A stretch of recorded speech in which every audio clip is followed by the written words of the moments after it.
안녕하십니까. 네, 반갑습니다. 오늘 이제 세 번째 시간입니다. 이게 12번의 시간을 저희들이 갖게 되는데 벌써 2번 하고 10번 남았고 오늘이 이제 세 번째인데요. 이 시간을 통해서 하나님과 절대 진리, 인생들이 반드시 알아야만 하는 사실들을 여러분들이 이 시간을 통하여서 발견하고 삶의 깊은 의미와 목적을 깨닫게 되어지는, 그래서 인생의 새로운 지평이 열리게 되어지는 그런 놀라운 계기가 되어지기를 참으로 소원하면서 말씀을 교제하게 됩니다. 계속적으로 삼과 시작하겠습니다. 지난주에 우리가 창조에 대해서 배웠습니다. 그 전에 인생들이 저희들이 학교에 다닐 때 저희들이 존경하는 선생님들로부터 배웠던 사실 중에 하나는 사람들이 원숭이에서 시작되었다고 했습니다. 그러면서 저희들에게 과학의 이름으로 그 사실을 강조하셨습니다. 저희는 선생님들이 말씀하셨기 때문에 과학의 이름으로 이 사실들이 논의되었기 때문에 어린 저희들의 마음에서는 아무런 의심도 없이 받아들였습니다. 이 사람이 제 인생들의 조상이라 했습니다.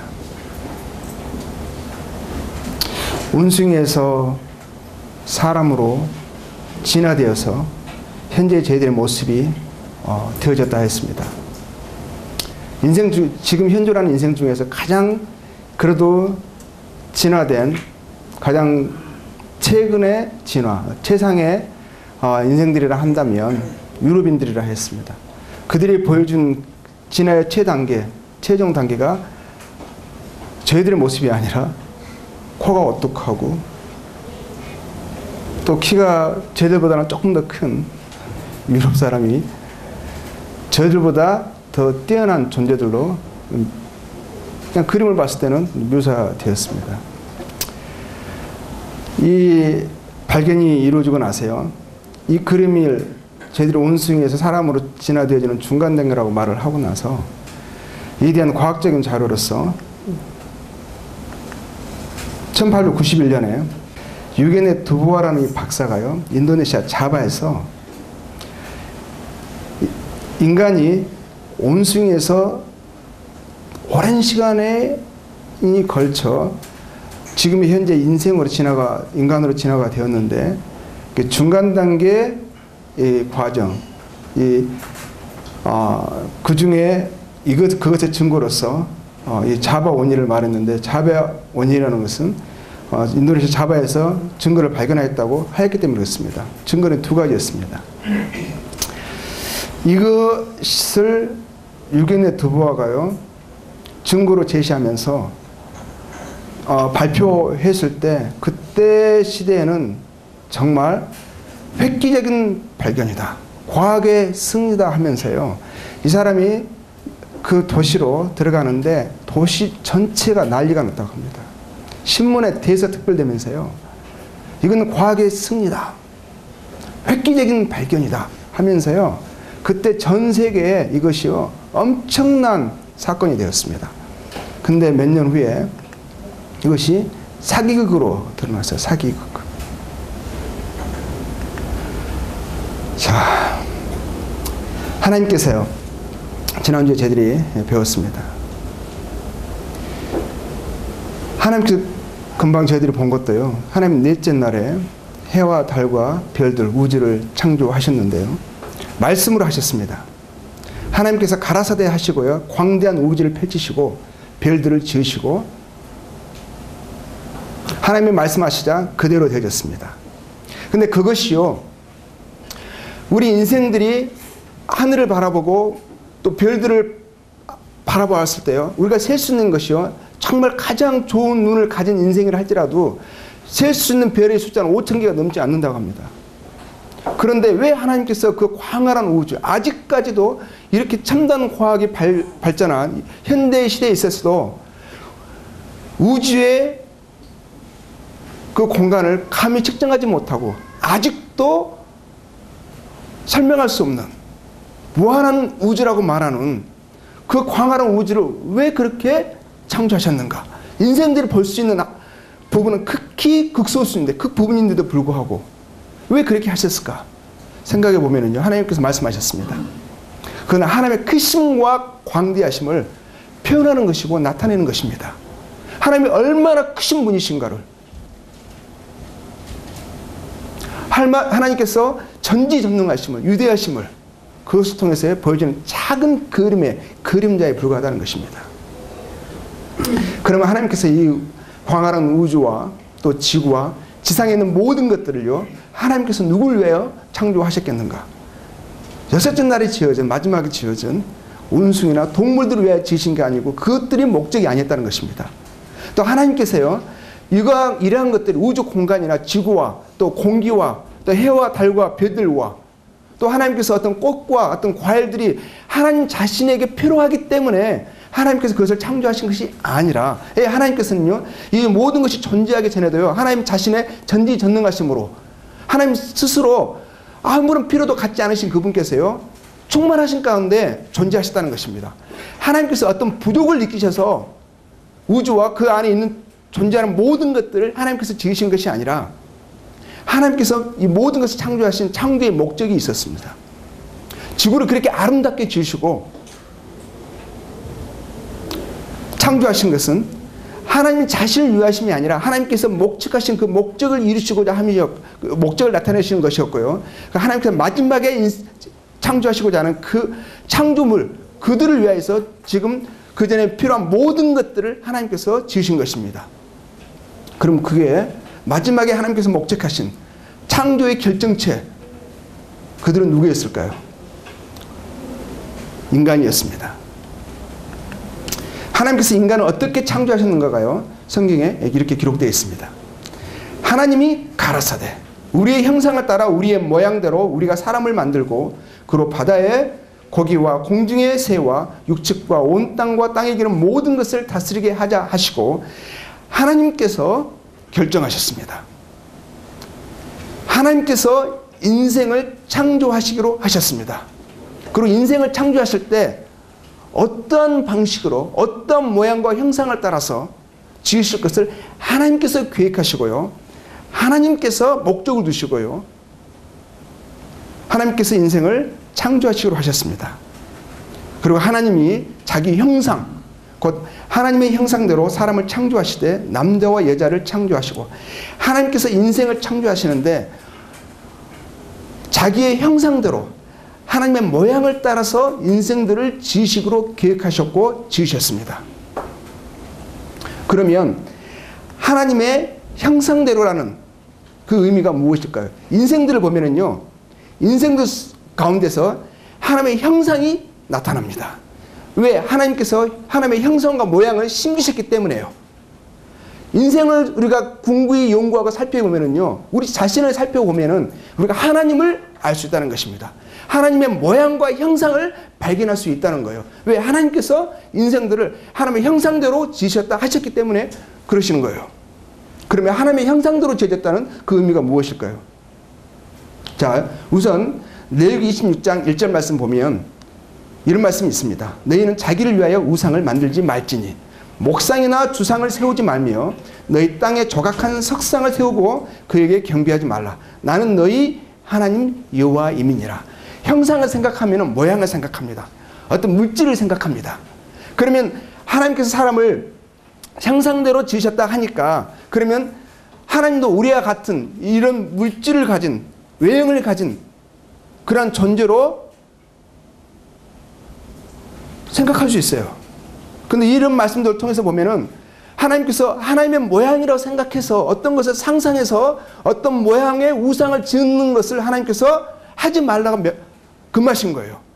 어떤 사람의 추측과 기가 막힌 상상력을 동원해서 어떤 하나님의 근접한라고 생각하는 모양을, 형상을 지었다 할지라도 그것이 하나님의 형상을 표현하는 것이 아니고 오히려 하나님을 멸시하는, 대적하는 행위이기 때문에 하나님께서 하나님을 생각하면서 어떤 형상의 모양을, 우상을 짓지 말라 명하셨습니다.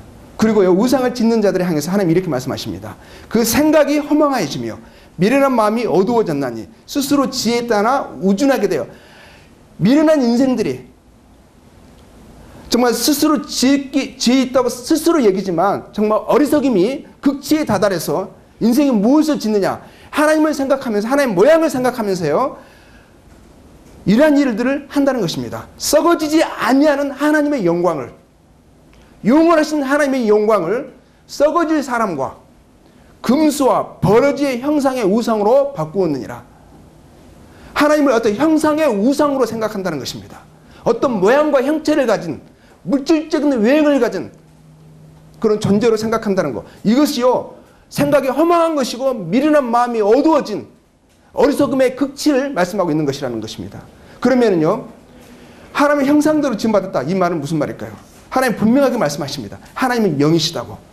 이 말씀에는요, 물질적인 형체를 갖지 않으시는 영이신 하나님이심을 말씀하신다는 것입니다. 사람이 하나님의 형상대로 지어졌습니다.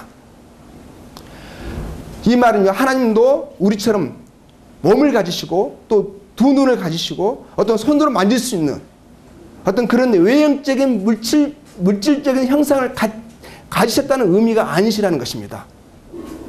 이는 물체와 상관이 있는 게 아니라는 거예요. 그럼 이건 뭘 말씀하십니까? 자, 사람이 하나님의 형상대로 지어졌습니다.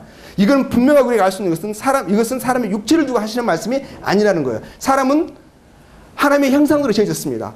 형상대로 지어졌다는 그 의미는 육체를 두고 하시는 말씀이 아니라는 것을 우리가 이 말씀 통해서 알 수 있다는 거예요. 자, 창세기 2장 7절 말씀 보면 이런 말씀이 있습니다.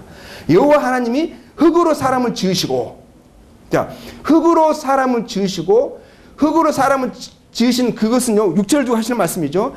육체가 하나님의 형상대로 지어진 것이 아니라는 거예요. 자, 그 다음 말씀 보겠습니다. 생기를 그 코에 불어넣으시니 사람이 생명이 된지라. 사람이 두 부분으로 되어 있습니다. 한 부분은 눈으로 보이는 손으로 만질 수 있는 육체입니다. 하나님께서요, 흙으로 사람을 지으셨어요. 그래서 어느 나라에 가더라도요, 이런 의미가 있어요. 땅에 대해서는 어머니 같은 어떤 우리의 근원적인 것을, 그런 의미를 가지고 있어요. 몽골에서도요, 땅을 어미라 합니다. 어미. 어머니라 말을 해요. 그 말 자체가요, 틀린 말이 아니에요. 왜 그러냐면 사람이 육체가 흙에서 하나님께서 지으셨다고 말씀하셨기 때문에 한 근원을 가지고 오신 거잖아요. 하나님께서 첫 인생을 흙으로 지으십니다. 근데 그 몸은요, 한 번도 써보지 않은 완전한 새 것이에요. 그렇죠? 근데 문제는 뭐냐? 생명이 없어요. 시체라는 것입니다. 왜? 아직 하나님의 형상대로 지음받은 그 부분이 그 육체에 아직 들어가지 않았기 때문에 그 육체는 죽어있는 상태, 시체의 형상으로 있다는 것입니다. 형태로 있다는 것입니다. 자, 하나님께서요, 사람의 육체를 흙으로 지으시고 나서 그 다음에 하나님께서 자신의 형상대로 지으신 그 생기를 사람의 코에 불어넣으시니 어떻게 됩니까? 사람이 생명이 된지라. 하나님께서 하나님의 형상대로 지으신 그 생기를 사람의 몸에 불어넣기 이전에는 사람은 죽은 자였습니다. 그런데 하나님께서 자신의 형상대로 지으신 그 생기를 인간의 육체에 집어넣으시자 인간은 살아있는 존재가 되었어요. 자, 여기 있는 분들 다 살아계십니다. 그렇죠? 죽은 사람들은 지금 어디에 있죠? 땅속에 있잖아요. 그렇죠? 흙에서 왔으니까 흙으로 간 거예요. 자, 그런데 우리가 어느 날, 어느 시점에 우리는 떠나게 되어 있습니다. 떠난다는 의미가 무엇입니까? 우리 몸에서, 코에서요, 뭔가 빠져나와요. 그 하나님의 형상대로 지음받은 그 생기가 우리 몸에서 빠져나올 때, 그때는 우리가 뭐라고 말합니까? 죽었다라고 말하는 것입니다. 그래서 하나님께서 사람을 자신의 형상대로 지으셨는데, 지으셨다는 그 하나님 형상대로 지으신 그 부분이 무엇이냐? 우리를 살아있는 존재로 만드는 뭡니까? 여기서 말하는 생기. 다음 부분을 보면은요, 전도서 12장 7절 말씀 보면 이런 말씀이 있어요. 흙은 여전히 땅으로 돌아가고, 이건 흙은 뭘 말씀하시냐면 육체를 두고 하신 말씀이에요. 육체를 하나님의 형상대로 지으신 것이 아니라요, 영혼. 우리 영혼이 우리 육체 안에 존재하고 있기 때문에 우리는 살아있는 거예요. 그렇죠? 영혼이 육체를 떠나는 날 육체는 죽습니다. 사람은 두 가지 실체로 되어 있는 거예요. 이 하나님께서 흙은 여전히 땅으로 돌아가고 영은 그 주신 하나님께로 돌아가기 전에 기억하라 라고 되어 있습니다. 사람이 두 가지 부분으로 실체로 되어 있는 것을 볼 수 있는데, 우리가 아직 살아있는 것은 하나님께서 자신의 형상대로 지으신, 하나님의 형상대로 지으신 하나님의 생기, 우리의 생기, 그 영혼이 우리 육체 안에 있기 때문에 우리가 지금 살아있는 거예요. 영혼이 육체를 떠나는 날 육체는 죽습니다. 자, 그러면 이 영의 특성들은 무엇일까 생각해 볼 수 있는 이 영의 특성들, 사람의 영의 특성, 영혼을 생각하게 되면은요, 하나님의 형상을 우리가 인식할 수 있는 것입니다. 하나님이 어떤 분이신지를 우리가 어느 정도 파악할 수가 있어요. 하나님처럼 지으신 게 아니라 모양대로, 형상대로 지으신 거예요. 자, 하나님의 영의 특성은, 영은요, 영원한 본질을 갖고 있습니다. 하나님이 영원한 분이세요. 그래서 우리의 영혼은요, 영원한 속성을 가지고 있습니다. 죽지 않는 불멸의 속성을 가지고 있어요. 물론 시작은 있습니다. 그렇죠? 하나님 지으신 처음에 시점, 태초라는 시점이 있어요.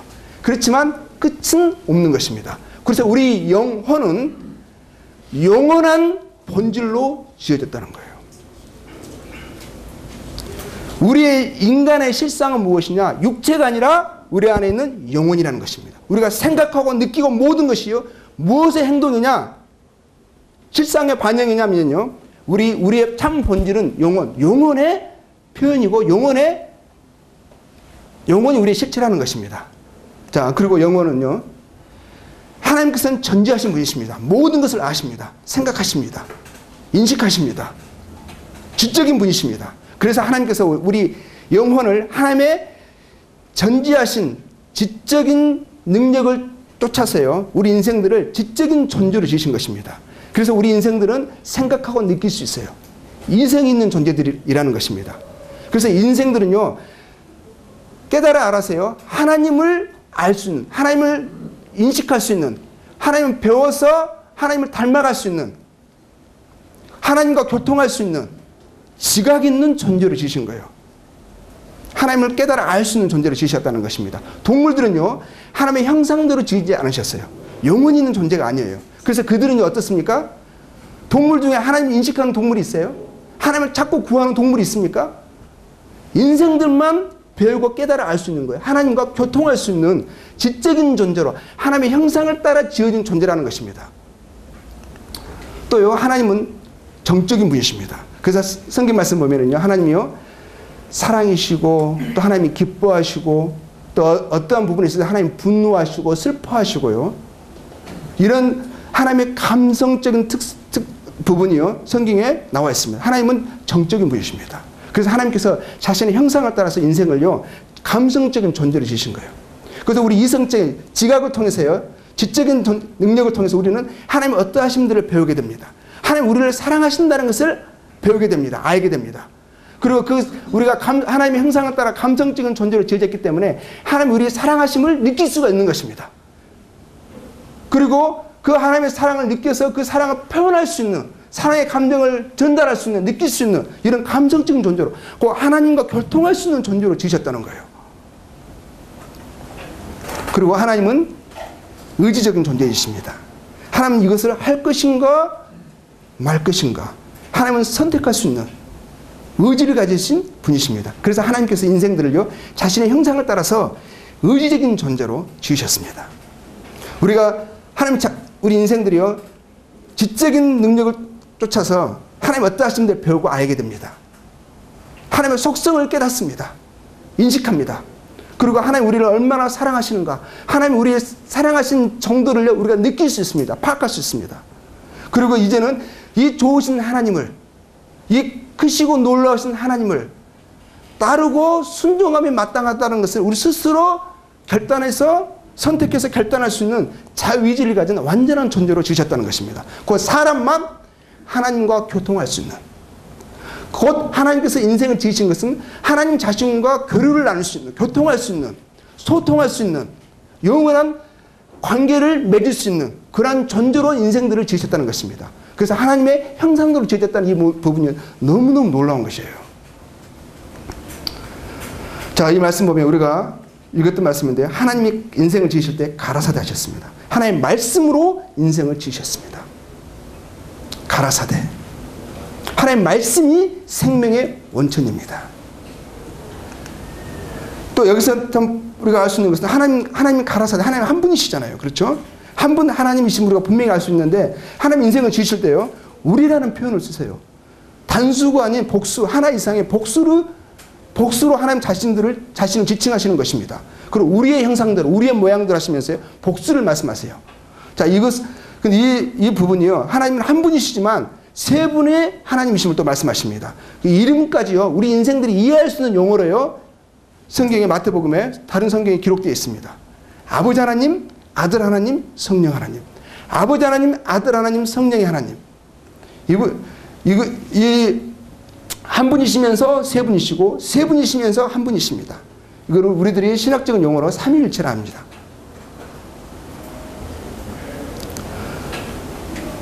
이 아버지 하나님, 아들 하나님, 성령 하나님께서요, 인생들을 어떻게 지으실 것인가를 논의하시고 계획하시고 함께 지으셨습니다.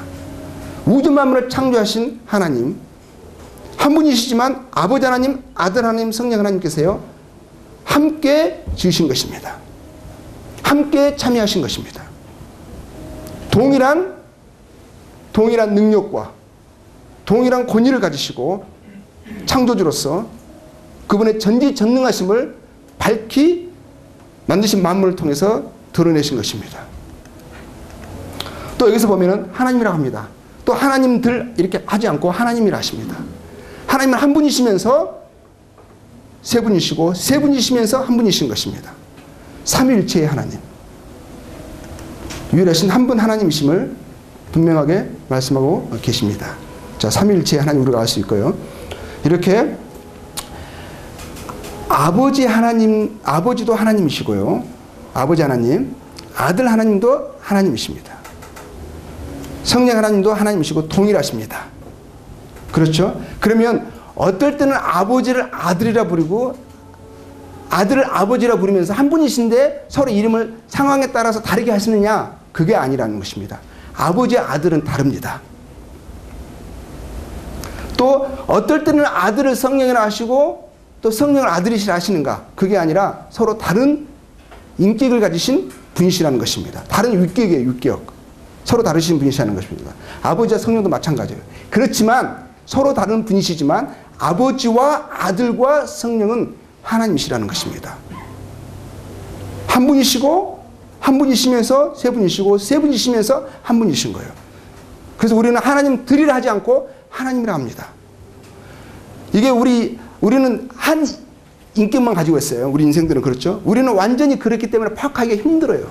이건 하나님께서 그냥 우리에게 이해하라고 설명을 하시는 것이 아니라요. 그냥 하나님의 어떠하심들을 성경에서 계시하시고 나타내 주신 거예요. 이것은 우리가 받아들일 수밖에 없어요. 자, 이를 통해서 창조를 통해서 계시는 하나님의 어떠하심들을 우리가 볼 수가 있습니다. 하나님은 영원하신 하나님이심을 우리가 밝히 알 수 있는 것입니다. 존재하는 모든 것들이 창조되기 전에도 하나님은 영원하신 분으로서 존재하고 계셨습니다. 자, 하나님은 유일하신 한 분 하나님이십니다. 또 하나님은 창조주 하나님이시고요. 존재하는 모든 것들이 하나님에게서 창조되었습니다. 나왔습니다. 또 하나님은 존재와 생명의 원천이십니다. 하나님은 존재와 생명의 공급자이시고 유지자이시고 통치자이신 분이십니다. 또 하나님은 전능하신 하나님이시고요. 또 하나님은 전지하신 분이십니다. 하나님 모든 것을 아십니다. 하나님은 세상을 창조하실 때요, 누구에게서 물으실 필요가 없으셨어요. 어떤 상담이나 조언이 필요하지 않으셨습니다. 하나님은 모든 것을 아시는 전지하신 분이심을요, 만드신 만물을 통해서요, 그 창조 역사를 통해서 드러내셨습니다. 보이셨습니다. 또 하나님은 무소부지하신 분이십니다. 그분은 우리는 지금 우리가 이곳에 있잖아요. 다른 곳에서 우리를 찾는다면 찾을 수가 없습니다. 이곳에 와야만 우리를 찾을 수가 있는 것입니다. 그렇지만 하나님은요, 한 시에 한 곳에만 계시는 분이 아니시라 말씀 보니까 동시에 어느 곳에나 계시는 무소부지의 하나님 하나님이시라고 말씀하고 계십니다. 하나님 여기에도 계시고요. 하나님 지금 미국에도 계시고 저희 집에도 계시고 몽골에도 계십니다. 하나님 모든 것을 보고 아신다는 것입니다. 또 하나님은 사랑의 하나님이라고 말씀하십니다. 사랑의 하나님. 너무너무 다행이지 않습니까? 이 전지전능하신 하나님께서요. 사랑의 하나님이 아니라면 그것만큼 두려운 것이 어디 있습니까? 만약 하나님이 악하다면요. 우리는 어쩔 수가 없는 거예요. 그분이 우리를 지으셨는데 그분이 선하신 분이 아니셔. 사랑의 하나님이 아니셔. 그럼 우리는 어떻게 해요? 어쩔 수 없는 거예요. 우리는 피조된 존재들이니까. 너무너무 감사한 것은 그 크신 하나님이 사랑의 하나님인 거예요. 이건 너무너무 감사한 거예요. 너무너무 고마운 거예요. 다행인 거예요. 다행. 또 하나님은 지극히 거룩하시고 선하신 분이십니다. 하나님은 옳지 않은 것, 부정한 것, 불법적인 것을 하나님 기뻐하지 않으십니다. 하나님은 진리를 사랑하십니다. 거룩을 기뻐하십니다. 하나님도 질서와 화평의 하나님이십니다. 이것을 창조를 통해서 계시하셨습니다. 또 하나님은 말씀의 하나님이십니다. 하나님이 말씀하심으로 창조되었고요. 하나님이 말씀하시면 모든 것이 그 말씀대로 순종되어져서 그대로 되어졌습니다. 지금도요. 모든 우주 만물이 있어야 할 곳에 있으면서 제 역할을 하고 운행되고 있는 것은요. 하나님 말씀의 능력이 붙들고 있기 때문에 그렇습니다. 하나님 처음에 말씀하신 가라사대 하시면서 되어라 할지라 그대로 될지니라 하신 그 말씀의 능력이 아직도 그것들을 붙들고 있기 때문에 우리가요.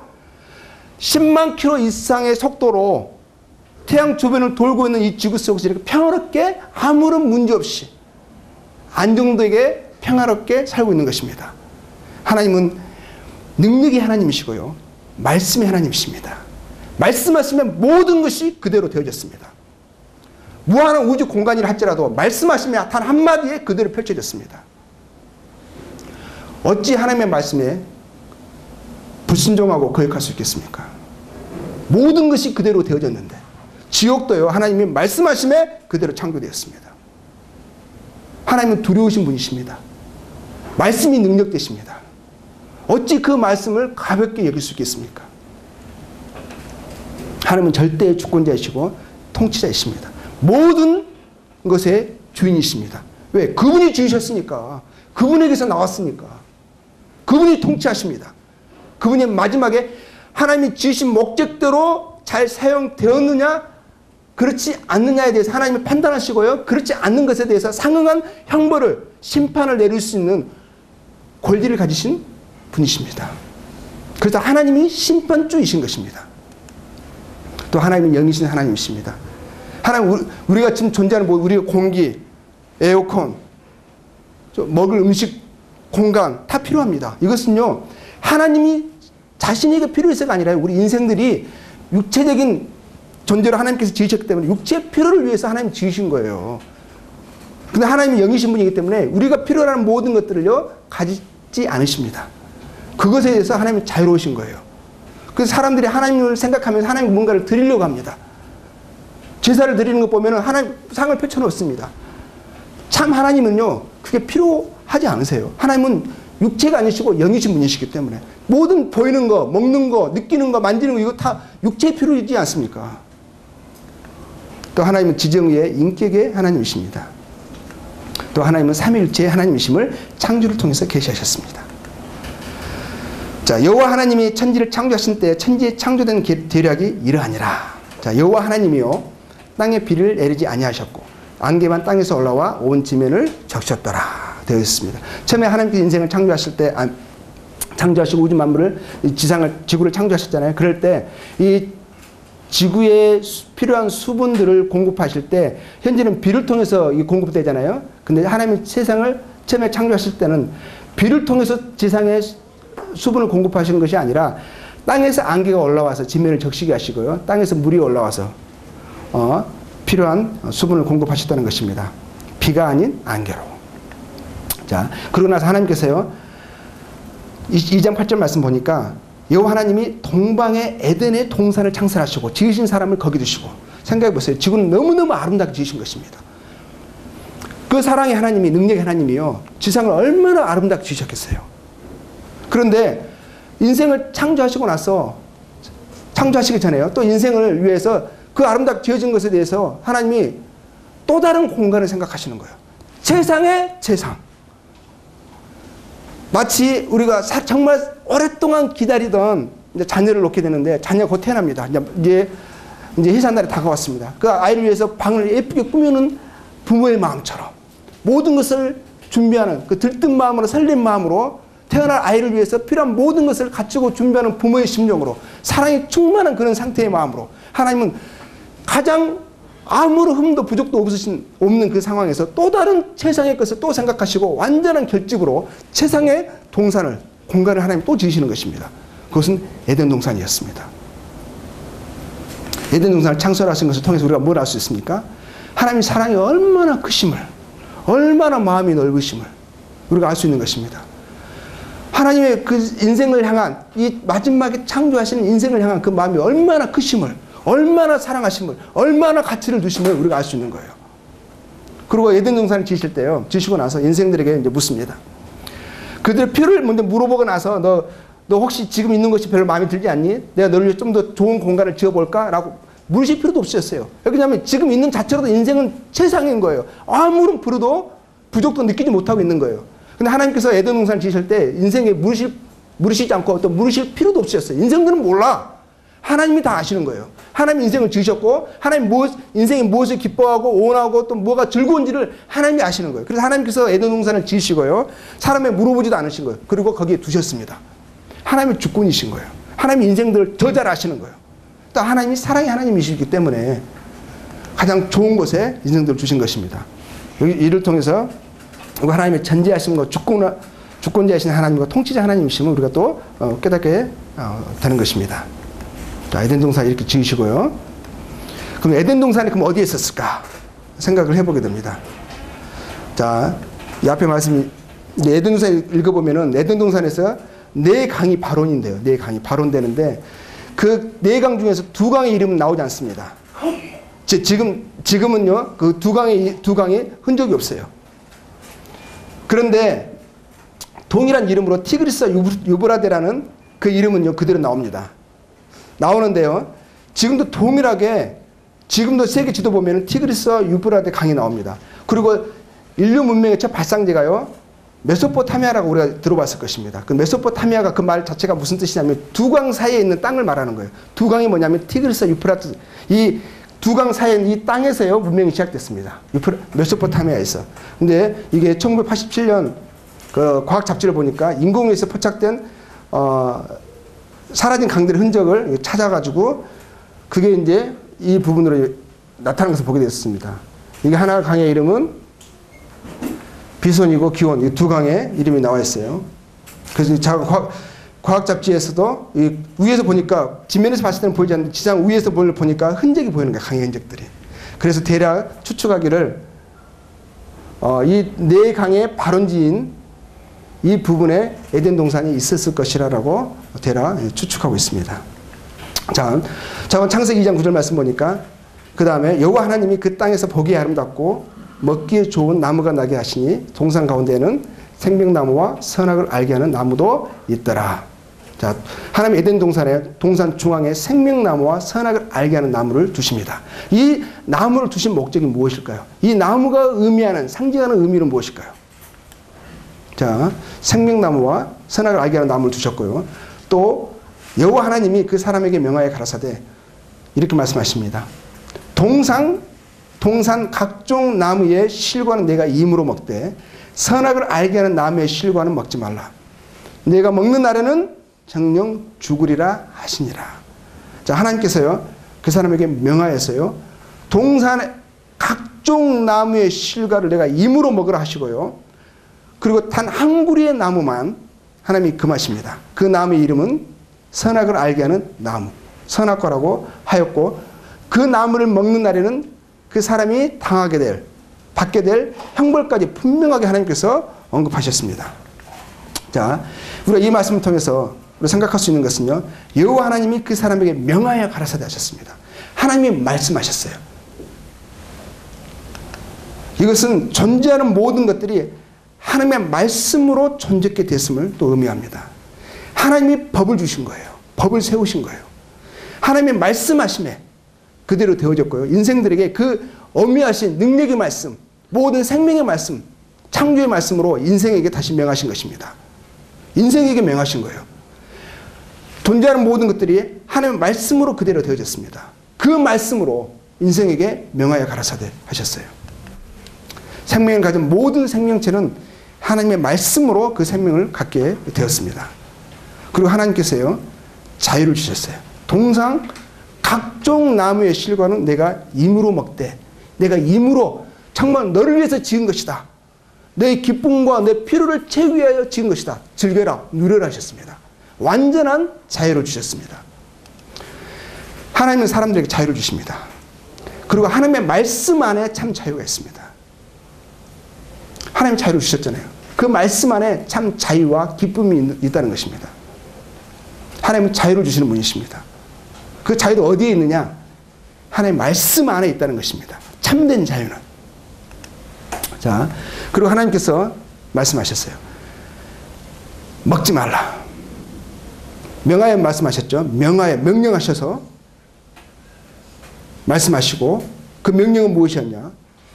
먹지 말라. 선악을 알게 하는 나무의 실과를 먹지 말라. 먹는 날에는 정령 죽으리라라고 분명히 말씀하셨어요. 그 말씀 법을 주셨고요. 법을 어겼을 때 받게 될, 당하게 될 그 심판, 형벌에 대해서도 분명히 말씀하셨다는 것입니다. 하나님은 입법자 하나님이세요.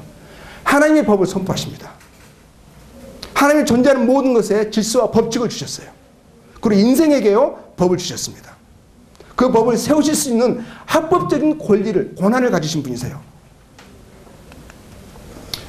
그러면 하나님이 선악을 알게 하는 나무의 실과를 하나님이 금하셨잖아요. 그리고 생명나무 중앙에 또 한 그루 나무가 있잖아요. 생명나무. 그러면 생명나무의 이 나무를 보니까 생명나무 또 선악을 알게 하는 나무의 실과를 먹으면 죽으니까 사막나무잖아요.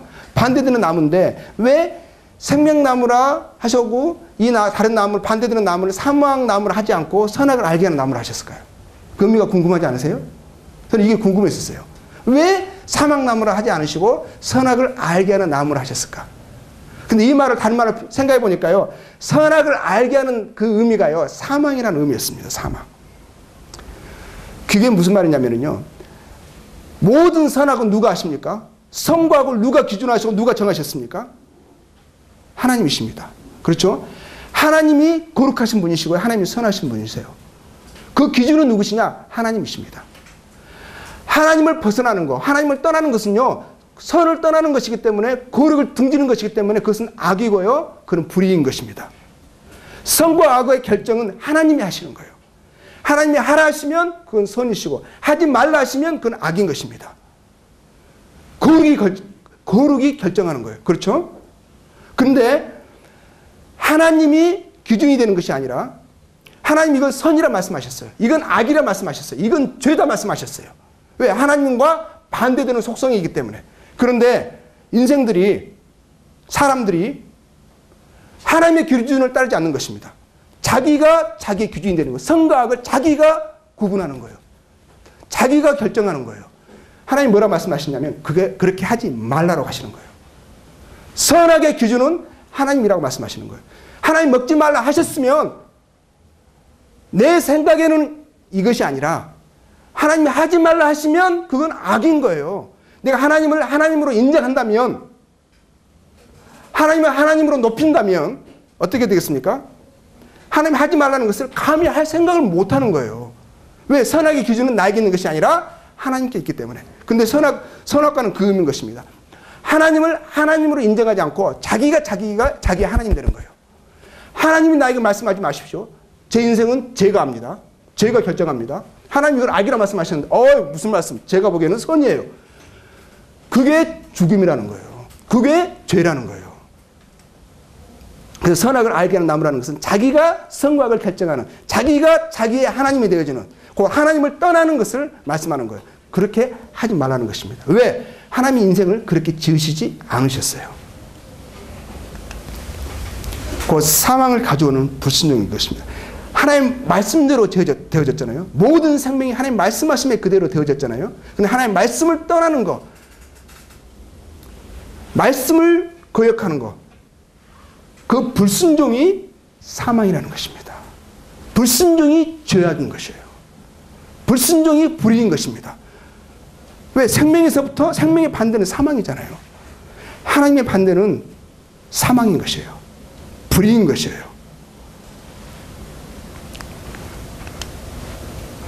법을 어기는 것이요. 하나님의 말씀을 어기는 것이 법을 어기는 것입니다. 입법자의 말씀을 어기는 거예요. 이건 죄입니다. 죄. 죄의 본질이 그 의미가 이것이라는 것입니다. 하나님을 하나님으로 인정하지 않는 것. 하나님의 말씀을 떠나는 것. 하나님이 나의 기준이 되는 것이 아니라 나의 삶의 기초와 토대가 되는 것이 아니라 자기의 생각이 기초가 되고 토대가 되고 자기의 기준대로 자기의 생각대로 결정하고 살아가는 것이 죄라는 것입니다. 죄의 본질이 이것이에요. 본질이. 이렇게 되어졌을 때 죄의 열매를 맺습니다. 죄의 열매. 나타난 증상들이 있어요. 근데 본질은 이것이라는 것입니다. 하나님의 명령과 법 안에 생명이 있습니다. 진정한 자유가 있습니다.